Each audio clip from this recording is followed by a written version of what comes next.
এখানে যদি আপনার মৌত হয়ে যায় ভাবুন তো কেমন হবে। আপনার নিথর দেহ এখানে পড়ে থাকবে, আপনার দেহটাকে আস্তে আস্তে করে বাড়ির দিকে নিয়ে রওনা হবে। বাড়িতে আপনার এই মরদেহ গেলে আর কিন্তু আপনার দামি খাটে আপনাকে শোয়ানো হবে না, সঙ্গে সঙ্গে আপনাকে মাটিতে শুইয়ে রাখা হবে। আপনার এই মরদেহ দেখে আপনার পরিবার পরিজন সবাই কান্নাকাটি আরম্ভ করবে, হাউমাউ করে চিৎকার করে কান্নাকাটি শুরু হবে। কিন্তু এই হাউমাউ করে চিৎকার চেঁচামেচি করে কান্নাকাটি বেশিক্ষণ কিন্তু থাকবে না। অল্প কিছুক্ষণ কান্নাকাটির পরে সবাই মিটিং এ বসে যাবে। মিটিং এ বসবে, বসে সিদ্ধান্ত নিবে লাশ বেশিক্ষণ রাখা যাবে না। মাগরিবের পরে মারা গিয়েছেন বলবে যত তাড়াতাড়ি সম্ভব রাত 10টার ভিতরে জানাজা দিয়ে দাও। সিদ্ধান্ত হয়ে যাবে এমন। কিছু লোক চলে যাও বাঁশ কাটতে বাঁশ ধারে, কিছু লোক চলে যাবে মসজিদ থেকে খাটিয়ে আনতে, কিছু লোক চলে যাবে কাফনের কাপড় সংগ্রহ করতে, আর কিছু মানুষ চলে যাবে কবর খনন করতে। কিছু মানুষ আবার চুলা খোঁড়া আরম্ভ করবে, চুলায় পানি গরম করার জন্য। চতুর্দিকে একটা আয়োজন শুরু হবে। এটা হলো আপনার জীবনের শেষ বিদায়ের আয়োজন। এরকম একটা আয়োজন আমার জন্য, আমাদের সবার জন্য আছে না নাই? ভাবুন তো কেমন হবে। বেশিক্ষণ লাশ রাখা হবে না। আপনার পরিবার পরিজন বন্ধু বান্ধব এসে আপনাকে দেখবে আর আফসোস করবে, কিন্তু আপনাকে আর তারা দুনিয়ার জীবনে ফিরিয়ে আনতে পারবে। কিছুক্ষণের মধ্যে পানি গরম হয়ে যাবে। যে বাড়িটা এত সুন্দর করে বানালেন, 2 কোটি 3 কোটি 4 কোটি টাকা দিয়ে বাড়ি বানালেন, ওই বাড়ি থেকে এবার সারা জীবনের জন্য আপনার দেহটাকে এবার বের করা হবে। বের করে গোসল দেওয়ার জায়গায় নেওয়া হবে। গোসল দেওয়ার জায়গায় নিয়ে সেখানে এবার খুব সাধারণ সাবান দিয়ে গোসল দেওয়া হবে। আপনি ধনী মানুষ, দামি দামি ব্র্যান্ডের শাওয়ার জেল, দামি দামি ব্র্যান্ডের সোপ দিয়ে, দামি দামি ব্র্যান্ডের সাবান দিয়ে আপনি গোসল করেছেন। এবার আপনাকে গোসল দেওয়া হবে খুব নরমাল সাবান দিয়ে। গোসল যখন কমপ্লিট হয়ে যাবে, এত দামি দামি ব্র্যান্ডের কাপড় চোপড় শরীর থেকে খুলে ফেলা হবে, সাদা কাফন দিয়ে পেঁচায় ফেলা হবে। সাদা কাফন দিয়ে পেঁচিয়ে এরপরে মসজিদ থেকে আনা খাটিয়ার মধ্যে ল্যাপ নাই, তোশক নাই, ম্যাট্রেস নাই, কিছুই নাই। ওই খাটিয়ার উপরে আপনার নিথর দেহটা ফেলে রাখা হবে।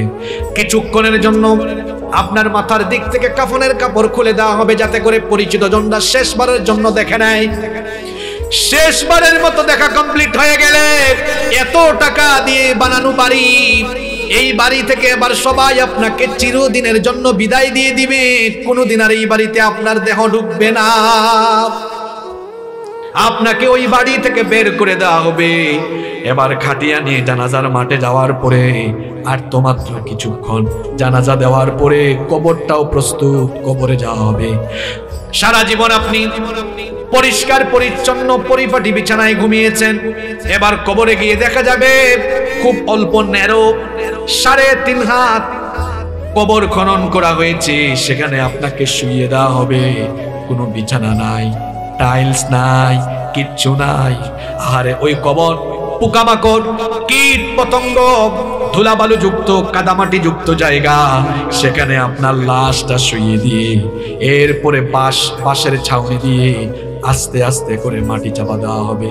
যে ছেলে মেয়ের জন্য নামাজ আদায় করেন নাই, যে চাকরির জন্য, টাকা ইনকামের জন্য, ক্ষমতার জন্য এত কিছু করলেন, আজ আপনার বাড়ির জায়গায়, ছেলে মেয়ের জায়গায়, যে বিবিকে, যে স্ত্রীকে এত ভালোবাসতেন, বিবির জায়গায় কেউ আজকে আপনার সাথে, আরো জোরে বলেন, কেউ আপনার সাথে।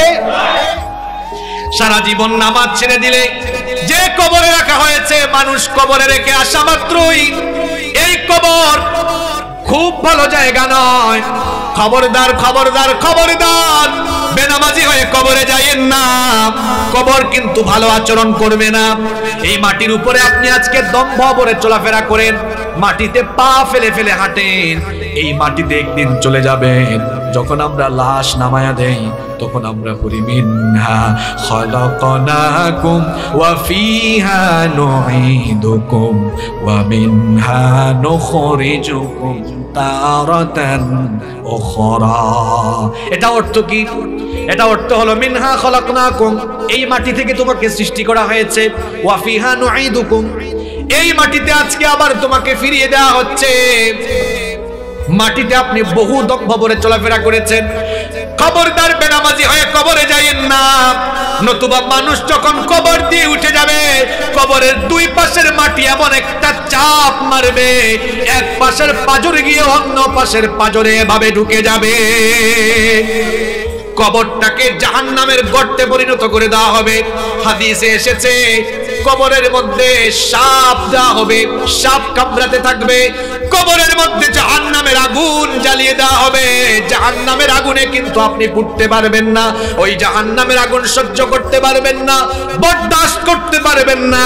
কবরের সেই ভয়াবহ আযাব থেকে বাঁচার জন্য কবরে যাওয়ার আগে 5 ওয়াক্ত নামাজি হওয়ার দরকার আছে না নাই? এজন্য আজান হলে নামাজে যান। ফজরের নামাজটাই তো আপনি আল্লাহর গোলামি দিয়া শুরু করতে পারেন না। কিছুক্ষণ আগেই বলেছিলাম আমাদেরকে সৃষ্টি করা হয়েছে কার গোলামের জন্য? আরো জোরে বলেন। যুবকদের কি হয়েছে, কথা বেরোয় না? কার গোলামের জন্য? আজান হলো ফজরের আজান। 5 ওয়াক্ত নামাজের মধ্যে সবচাইতে কঠিন নামাজটা হলো ফজরের নামাজ, কারণ শীতের দিনে ওই টাইমে ঠান্ডা লাগে বেশি, গরমের দিনে ওই টাইমে ঘুম লাগে বেশি। দেখবেন সামনে গরমকাল আসতেছে, সারা রাত যাদের বাসায় এসি আছে তারা তো গরম টের পায় না। এসিওয়ালা বাসায় যারা থাকেন সন্তানগুলোকে মাঝে মাঝে এসি ছাড়া রাখিয়েন, তাহলে গরিব মানুষের কষ্ট বুঝবে। যাদের বাড়িতে এসি নাই তারা জানে রাত 2টা 3টা পর্যন্ত 4টা পর্যন্ত গরমের কারণে ঘুম আসে না। আর লোডশেডিং হইলে তো আরো অবস্থা খারাপ। দেখা যায় ফজরের আজানের আধা ঘন্টা আগে একটু ঠান্ডা ঠান্ডা লাগে, কোমল বাতাস নির্মল বাতাস বয়ে যায়, তখন ঘুম খুব বেশি বেশি লাগে, ঠিক কিনা? ওই সময়টা হলো পরীক্ষার সময়। তখন মুয়াজ্জিন সাহেব মসজিদে বলেন আসসালাতু খায়রুম মিনান নাওম, ঘুমের চাইতে নামাজ উত্তম। আর শয়তান আপনাকে কানের কাছে এসে বলে নামাজের চাইতে ঘুম উত্তম, তুই ঘুমা। তখন যদি আপনি ঘুমায়া থাকেন চুপ থাকবেন না। সবাই বলেন নামাজে না গিয়ে যদি শয়তানের কথা মতো ঘুমায়া থাকেন, বলেন তো গোলামি হলো আল্লাহর না শয়তানের? আপনার কি একটু লজ্জাও লাগে না, একটু কি শরমও লাগে না? প্রতিটা দিন ফজরের নামাজ ছাইরা দিয়া আপনি মানুষের সুরত দইরা শয়তানের গোলাম হয়ে বসবাস করছেন। আপনার নিজের বিবেক কি আপনাকে বাধা দেয় না? এই কারণে রব্বুল আলামিন আমাকে আপনাকে আমাদেরকে দুনিয়াতে পাঠালেন। কেন আমাদেরকে সৃষ্টি করা হলো? কোরআনুল কারীমের 51 নম্বর সূরা সূরাতুজ যারিয়াত 56 নম্বর আয়াতে রব্বুল আলামিন বললেন ওয়ামা খালাকতুল জিন্না ওয়াল ইনসা ইল্লা লিয়াবুদুন। আল্লাহ তাআলা বলছেন আমি জিন আর মানব জাতিকে সৃষ্টি করেছি শুধুমাত্র আমার গোলামির জন্য, আমার ইবাদতের জন্য। আমাদেরকে একমাত্র যার গোলামির জন্য সৃষ্টি করা হয়েছে, গলার আওয়াজটা বড় করে বলেন তিনি কি? আমাদেরকে আল্লাহর গোলামির জন্য পৃথিবীতে পাঠানো হয়েছে। এখন আমরা কি সত্যিকারার্থে আল্লাহর গোলামি করছি, নাকি আমরা আল্লাহর গোলামি থেকে বিচ্যুতির পথে চলে গিয়েছি, সেটা আমাদের ভাবা দরকার। আমরা যে আল্লাহর গোলাম, এই গোলামির বেস্ট এক্সাম্পল, সবচাইতে সেরা নমুনা পাওয়া যায় যে ইবাদতের ভিতরে। সে ইবাদতের নাম হচ্ছে সালাত। সে ইবাদতের নাম কি? সালাত, যেটাকে আমরা নামাজ বলি। কিছুক্ষণ আগে মাগরিবের নামাজ চলে গেল না? এই নামাজ হলো আল্লাহর গোলামি সবচাইতে সুন্দর নমুনা। আমরা যে গোলাম, গোলামির ভাবখানা নামাজে যেমন প্রকাশ পায়, অন্য কোনো ইবাদতে সেরকম প্রকাশ পায় না। দেখুন আমরা যখন নামাজে দাঁড়াই, আমরা যে গোলাম, গোলামের মতোই দাঁড়াই। যখন আমরা নামাজে দাঁড়াই মাথাটা নত করে দিই কার ভয়ে? আল্লাহ বললেন যখন দাঁড়াও কিভাবে দাঁড়াবো শোনো। আল্লাহ বলেছেন ওয়াকুমু লিল্লাহি কানিতিন, বিনয়ী হয়ে দাঁড়াও। মাথা নত করে দাও, কারণ তোমার ভাবখানা যেন মালিক মালিক না লাগে, তুমি গোলাম। এজন্য আমরা যখন নামাজে দাঁড়াই গোলামের মতো মাথা নত করে দেই, আসামির মতো দাঁড়াই। যখন আমরা নামাজে দাঁড়াই আমাদের হাতগুলো কান পর্যন্ত কিংবা কাঁধ বরাবর উঠায়া একজন আসামি যেমন পুলিশের সামনে স্যালেন্ডার করে, আমরাও নামাজে দাঁড়ানোর সময় হাত দুইটা তুলে গুনাহগার অবস্থায় আমরাও গোলামের মতো স্যালেন্ডার করে মালিকের সামনে দাঁড়িয়ে যাই। বলেন, এত সুন্দর গোলামের নমুনা অন্য কোনো ইবাদতে আছে? বলেন আছে? কিভাবে আমাদের সব অহংকার মাটির সাথে মিশে যায়। আমরা দাঁড়ানোর সময় স্যালেন্ডার করে দাঁড়ালাম, এরপরে কিছুক্ষণ পর আমরা আমাদের মাথা ঝুঁকালাম, রুকুতে গিয়ে আমরা আমাদের মালিকের সামনে, রবের সামনে নিজেদের মস্তকটা অবনমিত করে দিলাম। আবার আরো কিছুক্ষণ পর রুকু থেকে মাথা উঠায়া সাজদায় যখন আমরা চলে যাই, সাজদায় যাওয়ার পরে একেবারে নাক আর কপাল মাটিতে লাগিয়ে আল্লাহর কুদরতি চরণে সাজদা দিই, গোলামীর সর্বোচ্চ বহিঃপ্রকাশ আমরা ঘটিয়ে দেই। কথা বুঝতেছেন আমার? এই যে গোলামের এত সুন্দর নমুনা, এটা নামাজ ছাড়া অন্য কোনো ইবাদতে পাওয়া যায় না। আমাদের জন্য প্রত্যেক দিন 5 ওয়াক্ত নামাজ যিনি ফরজ করেছেন তিনি কি? এই নামাজ হলো এমন একটা ইবাদত, নামাজ হলো ইসলামের ইবাদতের মাথা। আস-সালাতু হিয়া রাসুল ইবাদাহ, নামাজ হলো ইবাদতের মাথা। মাথা ছাড়া যেমন মানুষের পূর্ণাঙ্গ পরিচয় পাওয়া যায় না। দেখুন, আমি আপনাদেরকে উদাহরণ দেওয়ার জন্য বলছি, আমার দিকে তাকান। আশেপাশে সব জ্বলে পুড়ে ছাই হয়ে যাক, এখন ওদিকে মনোযোগ নাই, আমার দিকে তাকান। কথা অল্প বলবো, কিন্তু অল্প কথার ভেতরে যা বলা দরকার তা বলে ফেলবো ইনশাআল্লাহ। এই যে আমরা এখানে আছি, উদাহরণ দেওয়ার জন্য বলছি। মনে করুন আমাদের প্রত্যেকের মাথা কেটে ফেলা হলো।